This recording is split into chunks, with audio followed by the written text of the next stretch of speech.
नमस्कार साथियों, स्वागत है आपका अपने YouTube चैनल भाषा निकेतन में। साथियों, हम बात करेंगे वस्तुनिष्ठ हिंदी।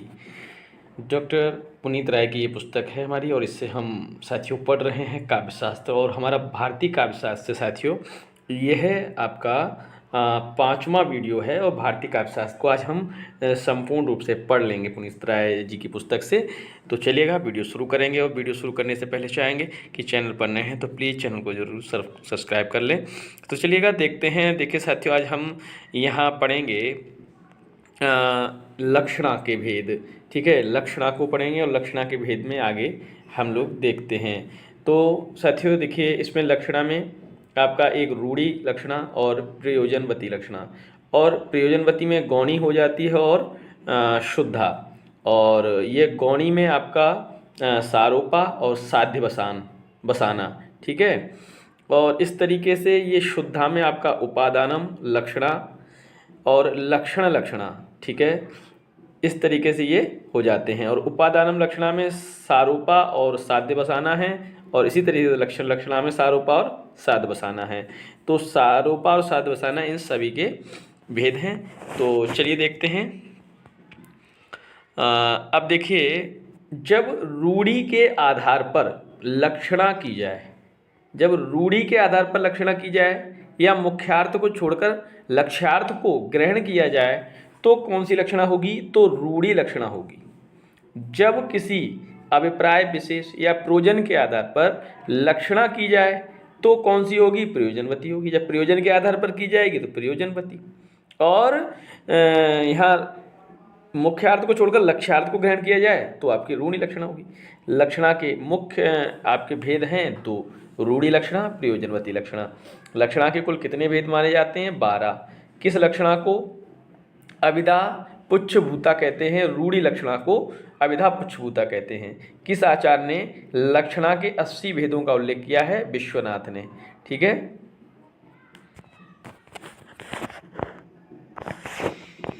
देखिए, अभिधा तथा लक्षणा शक्तियाँ जब अपना अर्थ बोध कराकर शांत हो जाएं, तब जिस शक्ति के द्वारा व्यंग्यार्थ का ज्ञान होता है उसे व्यंजना कहते हैं। जब अभिधा तथा लक्षणा शक्तियाँ जो हैं अपने अर्थ का बोध कराकर शांत हो जाएं, तो जिस शक्ति के द्वारा व्यंग्यार्थ का ज्ञान हो उसे व्यंजना कहते हैं। व्यंजना के प्रमुख 2 भेद हैं, शाब्दी और आर्थी। अभिधा उत्तम काव्य है, मध्य लक्षणाहीन और अधम व्यंजना रस बिरस उलटी कहत। नवीन पंक्तियां किसकी हैं? देव जी की हैं। देव जी की ये पंक्तियां हैं। संस्कृत काव्यशास्त्र में शब्द शक्तियों का सर्वप्रथम एकत्र व्यवस्थित विशद तथा संग्रहात्मक निरूपण किस आचार्य ने किया है? मम्मट ने। भारतीय काव्यशास्त्रीय परंपरा का सूत्रपात ईसा पूर्व 2वीं शताब्दी में किस ग्रंथ से है? बताइएगा। भरतकृत नाट्यशास्त्र से। कीरत भणिति भूति भली सोई और सुरिसर सम सब कह हित होई। काव्य प्रयोजन के संदर्भ में कही गई इस उक्ति में रचनाकार किसकी है? ये किस रचनाकार की है? तुलसीदास जी की है। चलिए देखें। गिरा अर्थ जल बीच सम कहियत भिन्न न भिन्न, और किस कवि की पंक्ति है? तुलसीदास की। काव्यशास्त्र के संप्रदायों में परंपरा से कौन सा संप्रदाय सबसे प्राचीन है? रस संप्रदाय। छंदो मंजरी ग्रंथ के प्रणेता कौन है? गंगादास। छंदो मंजरी किसकी है? गंगादास की रचना है। किस काव्य को चित्र काव्य कहा जाता है या कहा गया है? अधम काव्य को। जब तक किसी भाव का कोई विषय इस रूप में नहीं लाया जाता है कि सामान्य सबके उसी भाव का आलम्बन हो सके, तब तक उसमें रसादि बोधन की शक्ति पूर्णता नहीं आ सकती। यह कथन किस आलोचक का है? रामचंद्र शुक्ल का। बंध के आधार पर काव्य के कितने भेद हैं? आपके 2 भेद हैं, प्रबंध और मुक्तक। पूर्वापर संबंध निरपेक्ष काव्य रचना को कहते हैं मुक्तक। पूर्वावर संबंध निर्भर सापेक्ष रचना को कहते हैं प्रबंध। साहित्य शब्द किस सदी में प्रचलित हुआ है? 7वीं 8वीं सदी में। 7वीं और 8वीं सदी में। संस्कृत में साहित्य के लिए किस शब्द का प्रयोग हुआ है? बागम्य।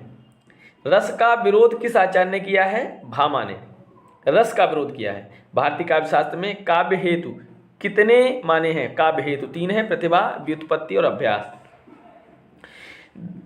धर्म्यम यशस्य मायुष्यम हित बुद्धि विवर्धन लोकोपदेश जननम नाट्यम मेतद भविष्यति कहकर किस आचार्य ने धर्म, यश और आयु का साधक, हितकारक, बुद्धि का वर्धक तथा लोकोपदेश को नाटक काव्य का प्रयोजन माना है? तो भरत मुनि ने। किसने साथियों? भरत मुनि ने।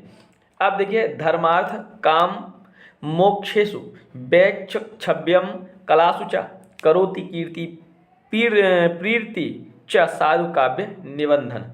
काव्य प्रयोजन के संदर्भ में ये पंक्ति किसकी हैं? तो साथियों भामा की है। गौड़ी पांचाल एवं त्रैदर्भी, इन तीनों रीतियों के, गौड़ी, पांचाली और त्रैदर्भी, इन तीनों रीतियों के अतिरिक्त मागधी, मैथिली नामक रीतियों का उल्लेख किसने किया है? राजशेखर ने।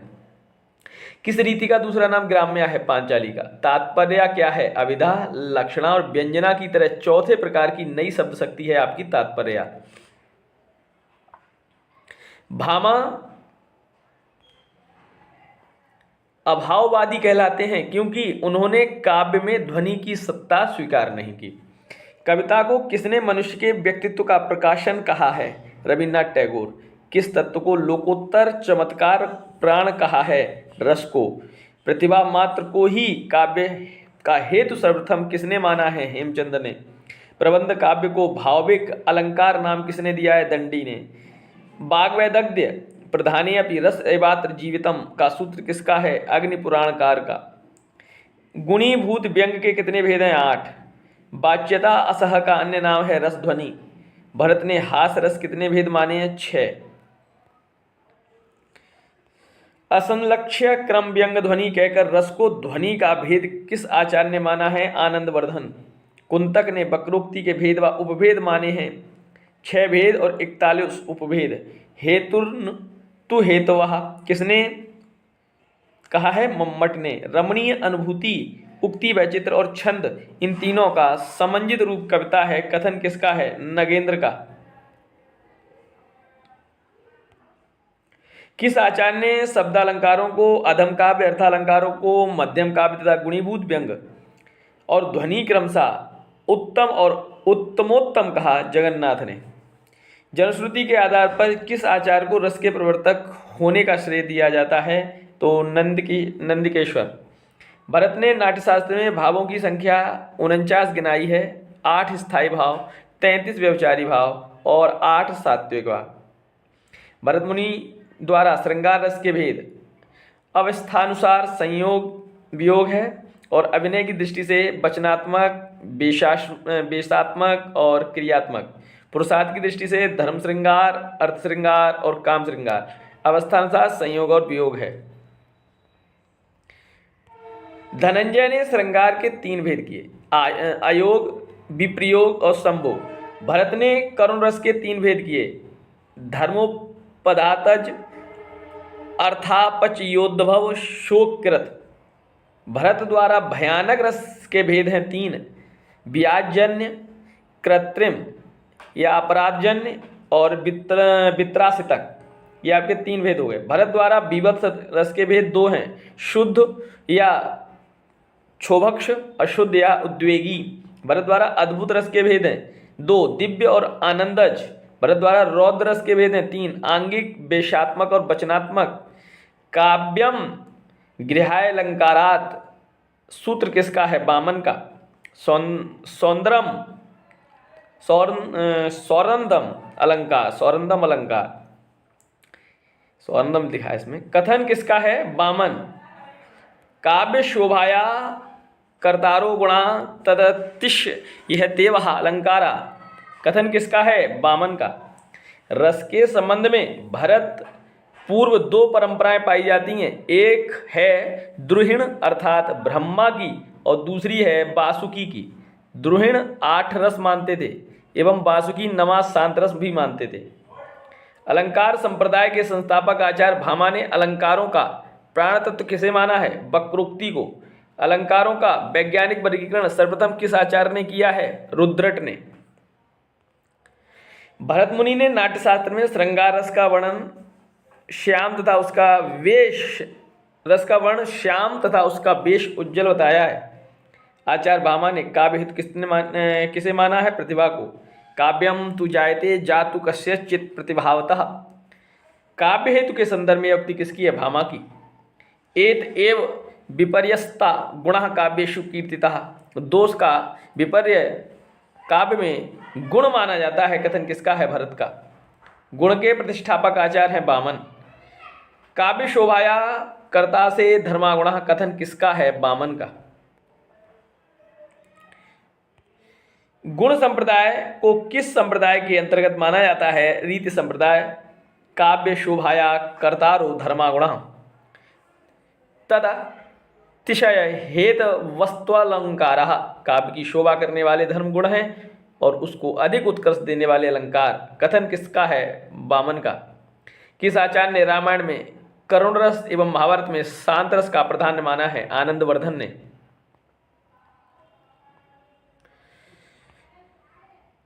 रसेनैव जीवति सर्वम काव्यम। काव्य रस के द्वारा ही जीवित रहता है, काव्य रस के द्वारा ही जीवित रहता है, कथन है आचार्य अभिनव गुप्त का। किस आचार्य का कथन है कि संसार में जो कुछ पवित्र, उज्ज्वल और एवं दर्शनीय है वह श्रृंगार के भीतर समाविष्ट हो सकता है? भरत मुनि। श्रृंगार रस को रसराज माना है कार्य व्यापार की व्यापकता के कारण। भामा ने रस को अलंकार के अंतर्गत रखा और रस संबंधी रसवत, प्रेयस तथा ऊर्जस्वी नामक 3 अलंकारों का वर्णन किया। ये अलंकार क्रमशः रस, भाव तथा उनके आभास की अवस्थाएं हैं। सर्वप्रथम किस आचार्य ने रस को अलंकार के अंतर्गत रखकर रस संबंधी रसवत, प्रेयस, ऊर्जस्वी नामक 3 अलंकारों का वर्णन किया है? भामा।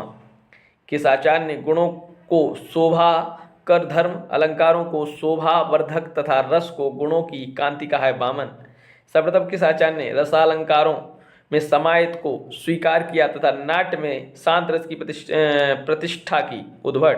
किस ध्वनि विरोधी आचार्य ने न्याय सिद्धांत के आधार पर रस की अनुमिति का सिद्धांत प्रतिपादित किया और ध्वनि के स्थान पर काव्यानुमिति की प्रतिष्ठा की? महिम भट्ट। भरत मुनि के रस सूत्र के प्रथम व्याख्याता भट्ट लोलट के रस विवेचन का सैद्धांतिक आधार मीमांसा। रस सूत्र के व्याख्याता आचार्य में उनका सैद्धांतिक आधार। भट्ट लोलट आचार्य हैं सिद्धांत उत्पत्तिवाद, आरूपवाद, दार्शनिक पीठ का मीमांसा। शिशंकुक अनुमतिवाद और न्याय दार्शनिक पीठ का। भट्टनायक भुक्ति और भोगवाद सांख्य दार्शनिक पीठ का और अभिनव गुप्त के अभिव्यक्तिवाद शैव दार्शनिक पीठ का है। ग्रंथ लेखक संगीत रत्नाकर सारंगदेव 13वीं शती, रसायन वासुदाकर सिंह भूपाल 14वीं शती, रस प्रतीपकार प्रभाकर 16वीं शती। रस को 2 वर्गों सुखकारक दुखकारक में बांटकर किन आचार्यद्वय ने करुण, भयानक, बीभत्स और रौद्र को दुखकारक तथा शेष को सुखकारक माना? रामचंद्र और गुणचंद्र ने। नवरस नामक ग्रंथ के लेखक हैं बाबू गुलाब राय। रस कलश नामक ग्रंथ के लेखक हैं अयोध्या सिंह उपाध्याय हरिऔध। सर्वप्रथम किस आचार्य ने रस को काव्यात्मा घोषित किया? विश्वनाथ। द्विधा भिन्नम स्वभावोक्ति वक्रोक्ति चेति वागम्य। अर्थात वागम्य के 2 भेद हैं, स्वभावोक्ति तथा वक्रोक्ति। कथन किस आचार्य का है? दंडी। भामा के समान किस आचार्य ने वक्रोक्ति को अतिशयोक्ति का पर्याय मानते हुए उसे समस्त अलंकारों के मूल में स्वीकार किया है तथा वक्रोक्ति को लोक सीमांति वर्तनी विवक्षा कहा है? दंडी। विश्वनाथ ने वक्रोक्ति को माना है शब्दालंकार। यदि हम साहित्य को जीवन की व्याख्या माने तो आलोचना को उस व्याख्या की व्याख्या मानना पड़ेगा। कथन किसका है? डॉक्टर श्याम सुंदर दास। प्रतिभाग्यस्य हेतु व्युत्पत्त्यभ्यासाभ्याम संस्कार्या। कथन किस आचार्य का है? हेमचंद। हेमचंद प्रथम आचार्य हैं जिन्होंने तीनों काव्य हेतुओं प्रतिभा, व्युत्पत्ति और अभ्यास में से केवल प्रतिभा को, जो कि व्युत्पत्ति और अभ्यास के द्वारा परिष्कृत होती है, काव्य का हेतु माना। प्रतिभायस्य हेतु व्युत्पत्त्यभ्यासाभ्याम संस्कार्य। शक्ति कवित्वबीज संस्कार रूप। कथन किस आचार्य का है? मम्मट। सा प्रतिभा काव्य घटनानुकूल शब्दार्थोपस्थितिया। काव्य रचना के अनुकूल शब्द का अर्थ को प्रस्तुत करने की क्षमता को प्रतिभा कहते हैं। कथन किस आचार्य का है? जगन्नाथ। गुरुपदेशाध्येतुम शास्त्रम जड़धियोप्ल्यम काव्यम तु जायते जातु कस्यचित प्रतिभावते। शास्त्र पठन तो गुरुपदेश द्वारा जड़ बुद्धि के लिए भी संभव है, पर काव्य निर्माण के लिए प्रतिभा अपेक्षित है। कहकर सर्वप्रथम किस आचार्य काव्य हेतुओं के संदर्भ में प्रतिभा की अनिवार्यता घोषित की? भामा। रुद्रट तथा कुंतक ने काव्य हेतुओं की संख्या मानी है 3। शक्ति, व्युत्पत्ति, अभ्यास, नैसर्गिकी प्रतिभा, निर्मल शास्त्रज्ञान और अमंद अभियोग अभ्यास को काव्य हेतु किस आचार्य ने माना है? दंडी ने। किस आचार्य ने प्रतिभा को एक आवश्यक हेतु माना है, किंतु इस तथ्य को भी उद्घाटन किया है कि प्रतिभा शक्ति के बिना भी किन्हीं अवस्थाओं में से व्युत्पत्ति और अभ्यास के आधार पर काव्य रचना संभव है? दंडी। किन आचार्यों ने प्रतिभा को काव्य का हेतु और व्युत्पत्ति तथा अभ्यास को प्रतिभा का हेतु माना है? हेमचंद, भागवत द्वितीय और जयदेव जगन्नाथ।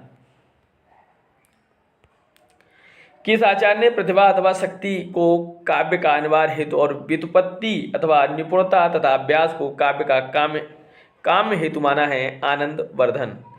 रमणीय अनुभूति, उक्ति वैचित्र और छंद, इन तीनों का समन्वित रूप ही कविता है। रसात्मक शब्दार्थ की काव्य है। वाणी के माध्यम से सौंदर्य के व्यक्ति का नाम काव्य है। सरस शब्दार्थ का नाम काव्य है। कथन किस आलोचक का है? तो साथियों डॉक्टर नगेंद्र। यदि कविता में चमत्कार नहीं, कोई विलक्षणता नहीं, तो उसे आनंद की प्राप्ति नहीं हो सकती। कथन किसका है? आचार्य महावीर प्रसाद द्विवेदी।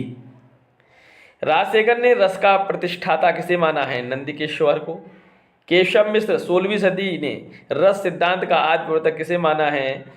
शौद्योदनी को। भरत मुनि के नाट्यशास्त्र के 2 संस्करण उपलब्ध हैं। काव्य माला बंबई निर्णय सागर का संस्करण आपका 92, काशी संस्कृत सीरीज काशी चौखंबा का संस्करण, इनमें से क्रमशः 36 और 37 अध्याय। भरत मुनि ने कितने रस, कितने गुण, कितने दोष तथा कितने अलंकारों का उल्लेख किया? तो भरत मुनि ने रस 8, 10 गुण, 10 दोष और 4 अलंकार बताए हैं। नोट कर लें साथियों ये सब चीजें। मुक्तम लोक स्वभावेन रसैश्चा सकलई पृथक, उक्ति किस आचार्य की है? भामा की। शब्दार्थ सहित काव्यम। काव्य की इस परिभाषा में दोष है अतिव्याप्ति दोष। अब देखिए साथियों, अलंकार में हम प्रत्येक अलंकार को पढ़ेंगे, तो सबसे पहले हम बात करेंगे यमक अलंकार। जहाँ एक शब्द भिन्न भिन्न अर्थों में से अधिक बार प्रयुक्त हो, वहाँ यमक अलंकार होता है।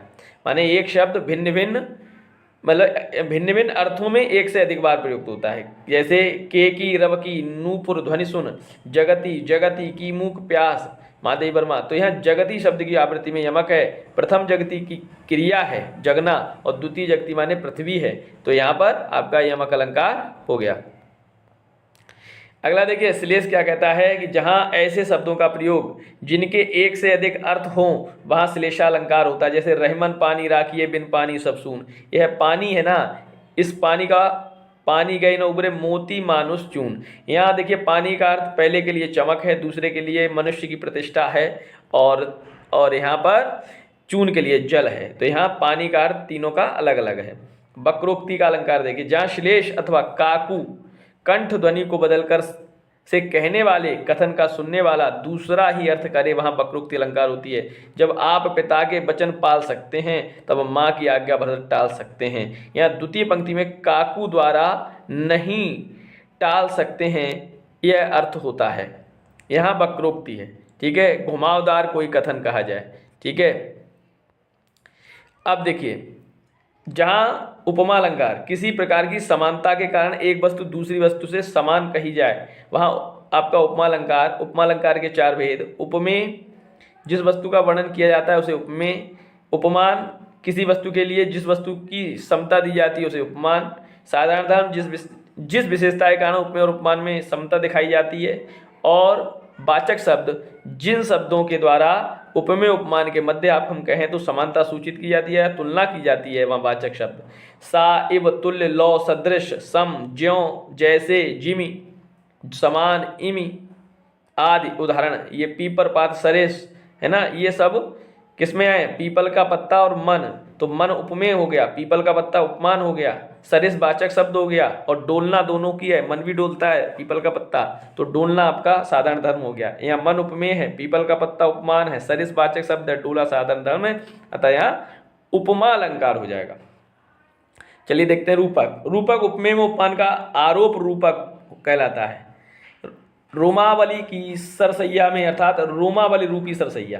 भ्रांतिमान, जहाँ भ्रांति सादृश्य के कारण एक वस्तु को दूसरी वस्तु मान लेना ही भ्रांति है। नाक का मोती अधर की कांति से, बीज दाड़िम का समझकर भ्रांति से, देखकर सहसा हुआ शुक मौन है, सोचता है अन्य शुक कौन है ना। नाक में जो मोती है वो अधर की माने ओंठ की जो लालिमा है उससे क्या है चमक रहा है, तो वो क्या समझता है उसको, जो बीज दाड़िम माने अनार का बीज समझ के, जो सुक माने तोता है उसको समझता है कि यह यहाँ पर भी कोई एक तोता है ना, तो अन्य कोई सुक है उसको ऐसा समझता है।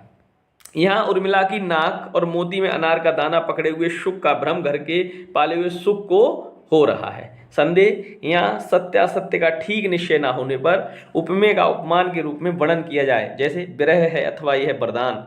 यहाँ विरह और वरदान में निश्चय नहीं हो पाता अर्थात संदेह अलंकार है। भ्रांतिमान और संदेह में अंतर है कि भ्रांतिमान में भ्रम को सत्य मान लिया जाता है, जबकि संदेह में सत्यासत्य निश्चय या निश्चित नहीं हो पाता।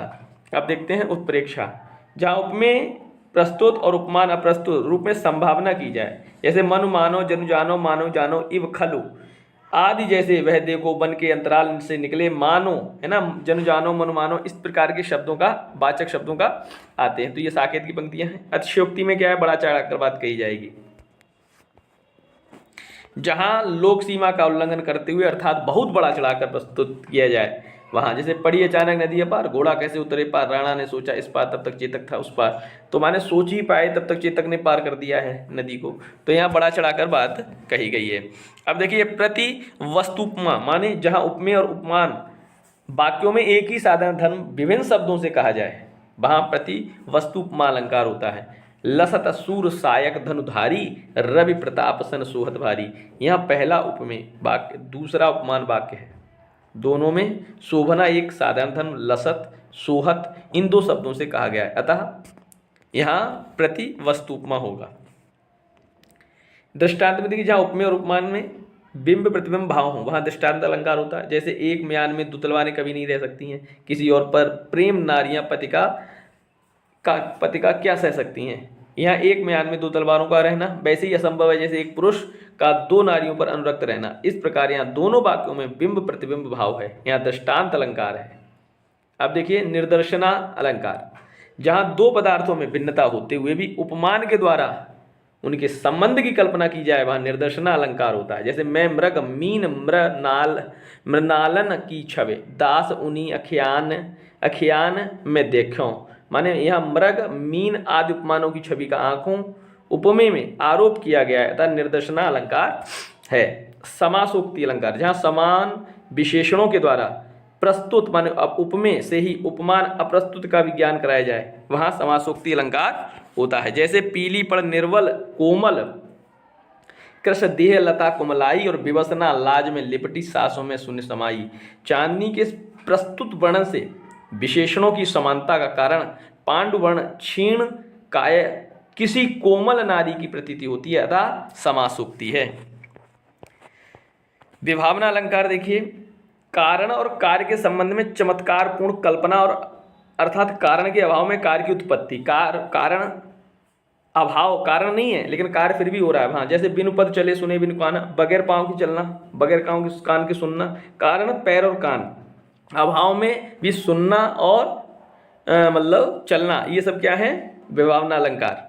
विरोधाभास, दो वस्तुओं के मध्य क्या है, विरोध न रहने पर भी विरोध की प्रतीति, विरोधाभास अलंकार। मूक गिरवर के मुखरित ज्ञान, या मूक गिरवर का ज्ञान मुखरित है ना, विरोधाभास है। जब मूक भी है तो ज्ञान कैसे मुखरित हो सकता है, इसलिए यह विरोधाभास। विशेषोक्ति, कारण के रहते हुए भी कार्य का ना होना, विशेषोक्ति अलंकार। अब छूटता नहीं छुड़ाए, रंग गया हृदय है ऐसा, आंसू से धुला निखरता यह रंग अनोखा ऐसा। यहाँ छुड़ाने पर भी रंग के नहीं छूटने के कारण होते हुए भी कार्य का अभाव अर्थात विशेषोक्ति अलंकार है। अब असंगति अलंकार देखिए। असंगति, कारण कहीं अन्यत्र कार्य कहीं अन्यत्र हो तो असंगति है। मेरे जीवन की उलझन बिखरी थी उनकी अलकें, पीली मधुमदिरा किसने थी बंद हमारी पलकें। यहाँ उलझन में पड़ा है, कोई और अलकें बिखरी हैं, किसी दूसरे की मदिरा पी किसने और सुरूर चढ़ा किसी और पर, अंत असंगति अलंकार है। माने कार्य कहीं हो रहा है और फल कहीं दूसरी जगह लग रहा है, तो वहाँ पे हो जाएगा आपका असंगति। अर्थांतर अन्यास